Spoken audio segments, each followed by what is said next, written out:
Welcome, fight fans, once again to DAZN MMA. I am Sean O'Connell. That is Dan Hardy. And Dan, a big MMA storyline, or at least a potential big storyline, coming out of a boxing match over the weekend. Anthony Joshua, Robert Helenius, knockout victory for AJ. But the story I want to talk about, Conor McGregor in the audience there, and he laid out his next three fights, or at least the plan for his next three, maybe even four. And who are you fighting? Chandler. You are going to do it? I have to. You've been teasing him? I'm going to just do that with him, yeah. I'm going to grab him by the chest and crap him. That's what I'm going to do. Are we going to see you in another boxing match as well, the second richest fight in history when you fought Floyd Mayweather? Yeah. Yeah, man, KSI over here, he couldn't box eggs. He couldn't box eggs if he worked in a egg boxing factory, yeah? It's always great to see you. Cheers. Guys, all well. Chandler next, December, and then Gaethje BMF. And then we'll do Nate trilogy. Brilliant. Cheers. Thank you. Of course, before he fights any of those guys, he's going to have to fight a USADA testing pool and potential sobriety. But that's neither here nor there. Let's talk about the three MMA matches that Conor proposed at the AJ fight. Well, I mean, first of all, I'm sure that Chandler's relieved that he's back on the menu because it looked like it looked like Gaethje had bought himself a ticket with the BMF belt to jump the queue. It's weird because I mean, we're talking about active fighters that are ranked in the top 10 right now, and it's like we're still talking about them as getting an opportunity, or at least I am, I suppose, talking about them getting the opportunity to fight McGregor because I mean it's a huge amount of attention, it's a big payday, etc., etc. But they're both big fights in their own right, both very competitive ones as well. I mean, look at Imagine if after this time off and after the physical transformations that we've seen from McGregor and the testing pool situation is resolved somehow. Imagine if he then steps back in there and he beats Chandler the way that he's saying, and then he's what does he say? One punch against Gaethje. Imagine if he does that. Then he's in there against Nate Diaz for the trilogy match. That would be huge. It would be huge, but it's a massive feat to not only beat one of those guys, but beat both of them and then start thinking about Nate Diaz. It's a big ask. Is it necessary for you to see him beat Chandler, beat Gaethje? If he loses to both of them, I still want to see him fight Nate Diaz again to resolve their trilogy. Yeah, for sure. I don't really mind where that fits, to be honest. I don't want them to be really old. I don't want it to be like another 10 years or something. We're like, okay, there's no point in this now. But yeah, I mean, they're both kind of aging in their own way, aren't they? Like Nate's aging in the only way that you would expect him to, by being in the gym and in the ring and doing new things and picking fights, and McGregor's doing what you would expect him to do, the traveling and the partying and the calling everybody out and not actually stepping in there and doing any fighting. I'd like to see him get back in there sooner rather than later, and I don't really mind whether it's any of those three matchups in any particular order. Yeah, it's I just want to see him back in competition. I feel like the longer he leaves it, the less chance there is of us actually ever seeing him back in there. And at this current point in time, with Chandler and Gaethje still active and Nate still active, I want to see him back on it. Imagine those three fights in 2024 would be insane. The really crazy and I guess kind of cool thing about it, because it tells you where all these fighters are at in terms of their I guess fan appeal, is Gaethje still is in the title picture, in my opinion. I don't foresee Michael Chandler really being a serious contender for a UFC belt. I'm okay with that. I still want to watch him fight. I still especially want to watch him fight against Conor. I don't think Conor ever challenges for a world championship again. I don't think Nate ever challenges for a world championship again. But these are all still massively compelling fights. They could all headline pay-per-views. These are big draws without there being really anything super meaningful on the line. I guess, Gaethje could put up his BMF belt against Conor, and then we would care a little bit more about it. I don't really care about that belt at all. But, just to add a little layer to the onion. And it's kind of neat, right? Because they've pivoted to a situation in really all their careers, especially Conor's and Nate's, where it's just appointment television, it's must-see whatever, because of what they've already done. And whether they ever accomplish anything at those heights again is almost irrelevant, because we're going to watch and they're going to get paid fat money for it. Yeah, I agree with you 100%. I don't think we need anything hanging over the fight to kind of qualify it as being important. You know, it's a bit of a habit, I suppose, in combat sports, isn't it? We always want to, well, let's give it a belt, let's give it a title.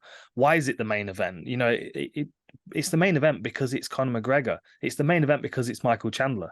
You know, I don't think it needs to be quantified by, you know, having some kind of accessory bolted onto it. Like, I don't mind the BMF belt, but it's just a talking point for big fights that aren't the world title.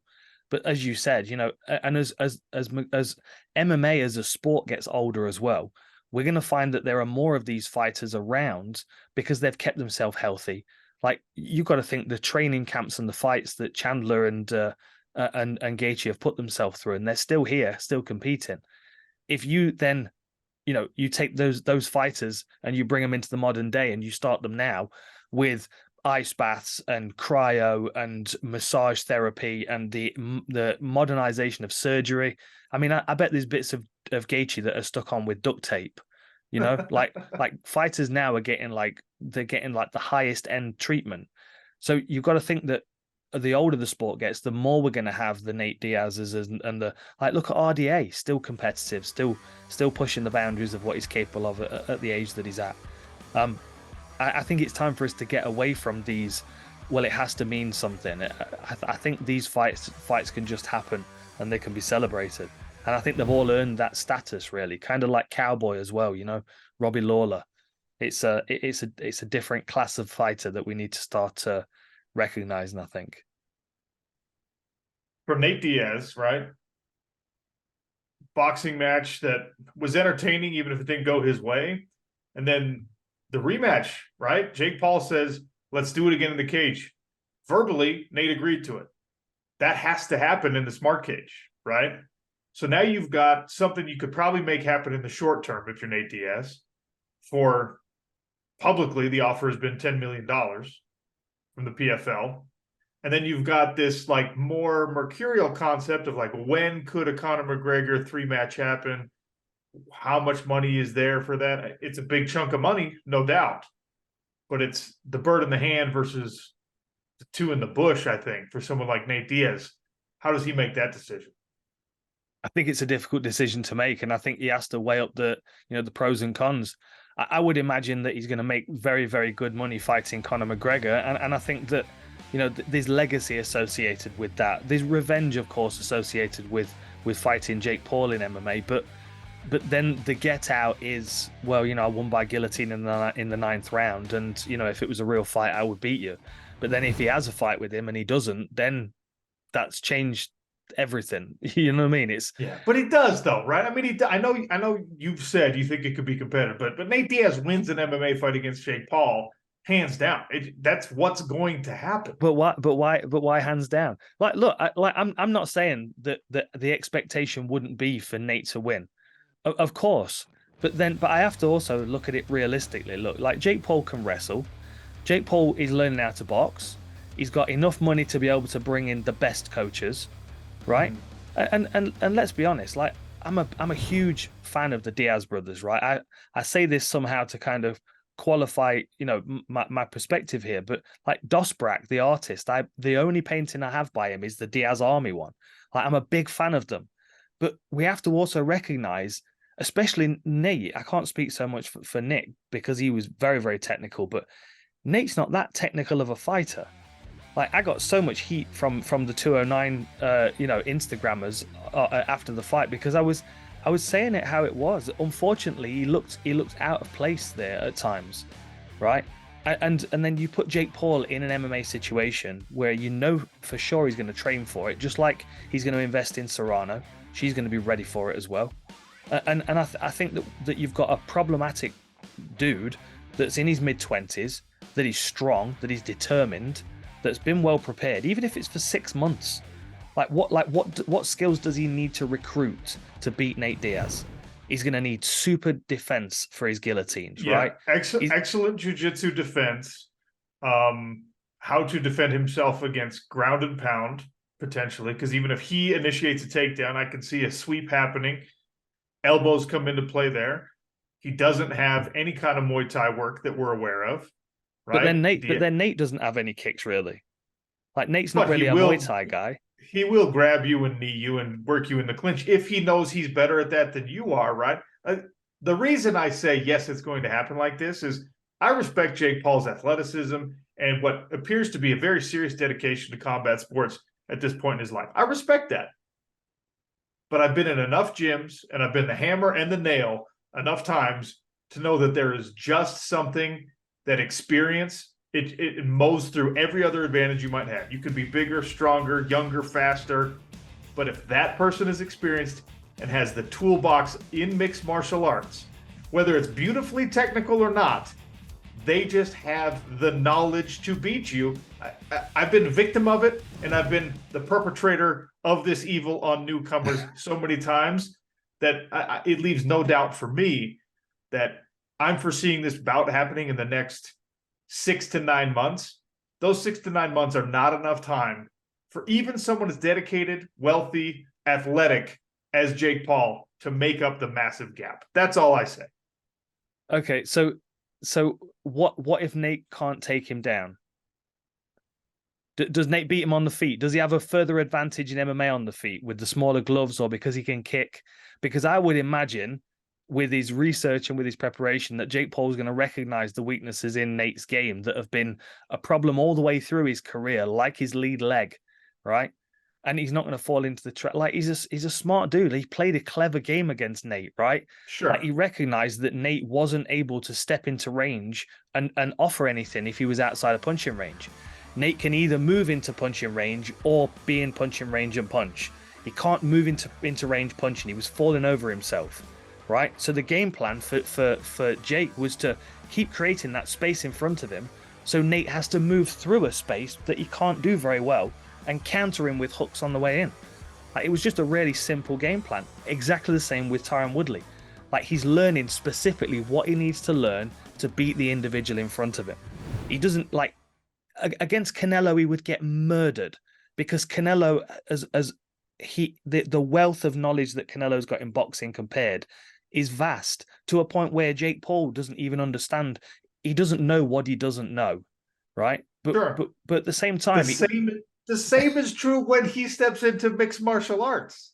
Yeah. The same thing is true. I mean, we're talking about Nate Diaz here. We're not talking about some other like talented on the rise kind of we're talking about Nate Diaz, who's been in there with some of the best in the world. The question for me is as simple as this. Who has more ways to win in a mixed martial arts bout? Nate Diaz or Jake Paul? Nate Diaz. For sure. Absolutely, for sure. But then how many times have I seen a fighter that's supremely technical get crushed by someone that can just mow them over? I think that what we saw in the boxing match between these two is that Jake Paul relying on his physical advantages over Nate Diaz didn't even work that well in boxing. Now, didn't work well enough in boxing to get him a finish. So it sure as hell isn't going to work in mixed martial arts. Yeah, like I'm only playing devil's advocate. I agree with you that Nate would be definitely the favorite going in, but I'm just trying to keep it realistic because I don't want people to write off Jake Paul and what he needs to do to be better than Nate Diaz. Like I have a friend, right? His name's Ross Edgley.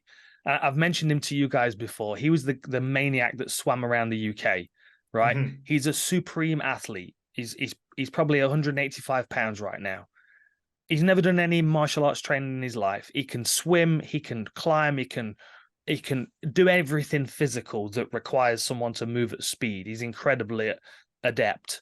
He trains Thor. I mean, I know that's kind of a weird thing to say, but what's his name? Hemmingsworth. He's his training partner. And I know that within 6 months, I could start picking up titles with him in MMA. If he decided to switch his brain over to mixed martial arts, because I don't need to give him a black belt and teach him, Rod Tang's dictionary on Muay Thai. He doesn't need those things. Like the actual specifics of MMA can be quite basic and quite brutal. And I feel like Jake Paul's got the blunt force trauma in his personality to find those things. We saw this with Brock Lesnar's entry into the sport, right? I mean, he's a great example of that. And obviously at heavyweight, it's a little bit different, but Like I said, I think Jake Paul will be a tough out for a lot of people when he's in mixed martial arts. But we're not talking about this 3 years from now. We're not talking about this 5 years from now. We're talking about this fight happening in a rematch, potentially in February in the Smart Cage. That's not enough time for Jake Paul. And the reason we started this conversation was because Nate Diaz has earned himself a lot of options. Conor McGregor said, I want to fight Nate, but that's the third of 3 possible fights. That's 2 years from now on the Conor timeline at best, right? So for Nate Diaz, he could cash a $10 million payday in the next 6 months by fighting Jake Paul. And I'm very confident that with that timeline, he then sets himself up for, I don't know, maybe another rematch with Jake Paul, which is more big money, or potential free agency again, which has treated him very well so far. So Nate Diaz, he's done good things for himself. Of course. I mean, you know, he's a smart dude. He backs himself. He's a brand in his own right. It doesn't really matter where he goes. I think he's, you know, he's arrived at a brand level now where he's going to be guests at parties and he's going to be invited everywhere for the rest of his life. Like, it doesn't really matter what he does. I do feel like he's untouchable. Like that was something that I certainly felt being at the Jake Paul fight and watching him walk out. The people in the crowd, they didn't care. They weren't bothered whether they wanted him to win. Of course, they were fully invested in him winning, but he could lose 10 times in a row and they would still be there with the same kind of, you know, drive and motivation to support him, because he represents something that's greater than what he's doing in a sport now, if that makes sense. Like, he represents something that, you know, like, people want to embody that attitude that Nate Diaz demonstrates. It gives people strength on their day to day, I think. And I feel like no matter what he does, he's gonna be worth a lot of money and he's gonna have a lot of success. I think some routes are easier than others, though, for sure.